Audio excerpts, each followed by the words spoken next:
no somos de sangre pura. La conquista, por eso digo, fue vergonzoso. Por eso nos tocó modificar la historia. No para olvidarla, sino para recrearla y no volverla a repetir. Hoy entienden ustedes por qué está la resistencia indígena. Si nosotros hubiéramos olvidado desde los 500 años, los indígenas no existiéramos. Ese es un elemento de la resistencia, porque nosotros sabemos dónde está el punto que no debemos olvidar y del cual tenemos que cuidarnos. Ese es el primer. Entonces, pero nosotros, ¿qué hicimos? A través del proceso histórico, de ese proceso, nosotros fuimos recreando y fuimos transformando, diríamos que nuestra sociedad tenía que seguir. Y yo no les puedo contar algunas cosas, estrategias internas que pasaron, que fue la espiritualidad, pero de ese proceso, la relación de los Aymara con los primeros originarios, salieron las semillas de los grandes mestizos, de los mestizos y criollos, los mestizos sobre todo. Y esas semillas solo fueron la generación de los hombres Isimani. Los Isimani eran los hijos de los Aymara, o sea, los Aymara, como los conquistadores, abusaron de nuestras mujeres indígenas. Nuestras mujeres indígenas quedaron embarazadas. El fruto de esos salieron niños con ojos azules claros. Por eso hoy usted mira a indios y juanes con ojos claros. No, eso viene desde hace 5 siglos. Eso es generacional, porque se viene repitiendo. Los hijos de esos Isimani, para cortar la parte los volvieron guerreros. Los Isimani son los sabios guerreros de Llama. Quizás y posiblemente mi teoría la ubico acá, que esos Isimani fueron los que le ayudaron a Simón Bolívar la conquista de Colombia, porque salió del Llano. Siempre hablan de Simón Bolívar como el único, pero nunca dicen quiénes fueron los que apoyaron a Simón Bolívar en el Llano.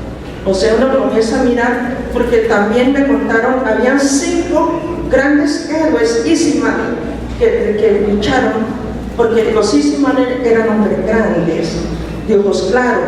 O sea, los Isimani eran los mestizos de ese momento, que tenían que entrar a la retaguardia y atacar los territorios, entrar a la frontera, a cuidar los territorios. Y los Isimani tenían que cuidar los territorios ancestrales donde había la frontera. Entonces todo eso, hay toda una historia, eran 5. Yo me acuerdo uno que se llama Quevedo, otro que se llama Guadú, otro Paguer. Bueno, se me olvidaron otros 2, pero eran los grandes que trabajaron con medicina tradicional.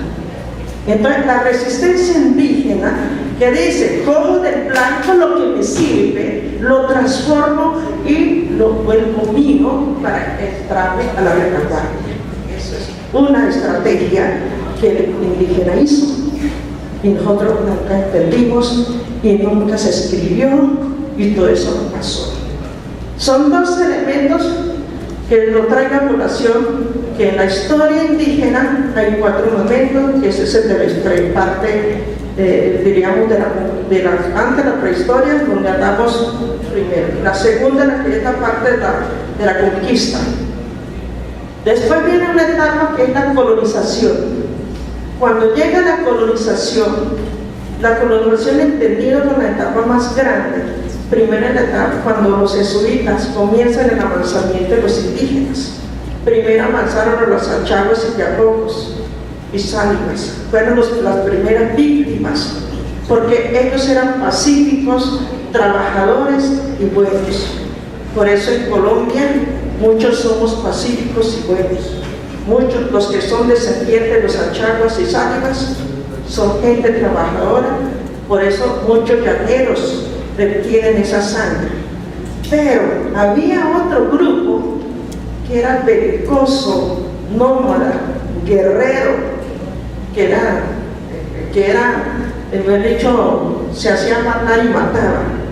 usó armas biológicas para defenderse primero del español de los caribes. Pero ¿qué hizo la corona?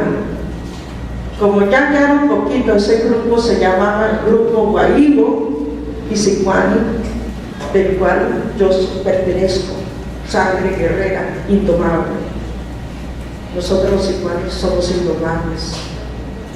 Yo entiendo a veces mi comportamiento, por qué yo estoy así. ¿Sí? En el proceso de investigación yo decía, ¿por qué soy así? Porque me dio una psicoanada, estando en el Ministerio de Cultura. Una vez dejé votar en el ministerio, me dio rabia. Cuando el indígena le da rabia, a mí no me importa si yo era asesora de la ministra, a mí me importaba eso, yo me largo y me voy. Sí, coge mi cosa y me fui. Que cuento la decencia ni nada de eso, en mi mente no estaba eso. No me gustó y me fui. Dejé votar el ministerio, pero usted es una asesora, el prestigio, ¿a mí qué me importa eso? Me dio la psicoanada, eso es todo. ¿Sí? O sea, hay comportamientos que uno no alcanza ni de mencionar. Te dio la reducción, me dio la psicoanada. Desde ese proceso, el campo comienza a entender el contexto, digamos, de la historia. ¿Por qué nosotros, fruto de este proceso, la resistencia, qué hemos hecho para la resistencia pacífica, sin entrar a matar al otro? Entonces, ahí en la colonización, ya los que sufrieron fueron los achaguas, Sáliva y Villaco. Nosotros hicimos resistencia. ¿Pero qué pasó? Nos estudiaron. También aprendí dentro de este proceso de interrelaciones que el mundo de blancos, sobre todo los gringos, no es que son inteligentes. Me decía Marcelino Sosa, que estudió con el ILB, los ángeles, los gringos no son inteligentes. Eso es mentira.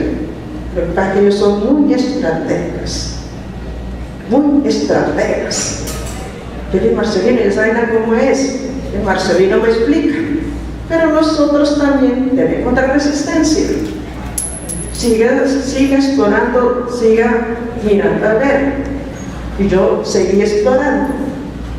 Entonces me di cuenta que muchas herramientas de la resistencia hoy todavía existen, que es la herramienta de la espiritualidad, el manejo del yogo, el manejo del capi, el manejo del guají, todo ese tipo de manejo. Y entonces hoy recobra fuerza, así como nuestros antepasados lucharon con los españoles.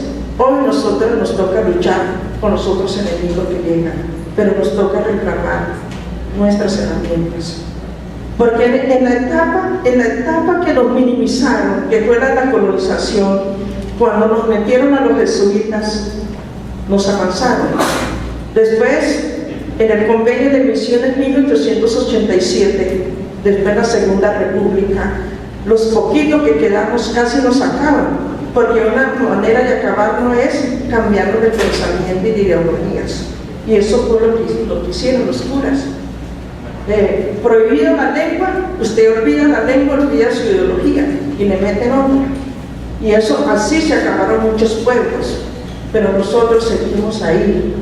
Entonces la Iglesia Católica jugó un papel muy importante para la reducción y civilización de nosotros los pueblos indígenas en los famosos internados de reducciones. Yo soy fruto del internado de reducciones. Cuando yo tenía 7 años, yo no sabía hablar castellano. Se fueron a la comunidad y me arrastraron para llevarme a la escuela. Yo me agarraba del vestir de mi mamá y le decían, ni así va mi mamá, así va ¿a poco no es cierto? Y mi mamá lloraba y yo me devolvía las piernas hasta que al fin me llevaron.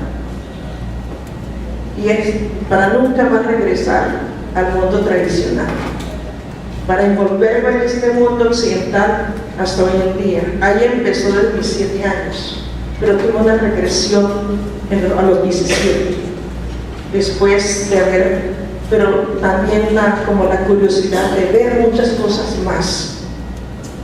aprendí a conocer el mundo occidental, el contexto político, hoy estoy en el contexto económico.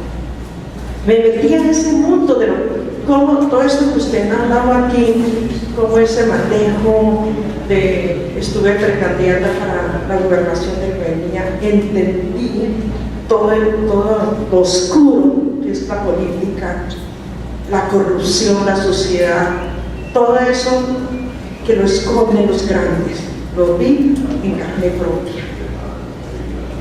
Al comienzo yo no lo podía creer, yo siempre pensaba que usted era bueno como yo. Por eso la inocencia y la ignorancia hizo que muchos pueblos desaparecieran. Yo no.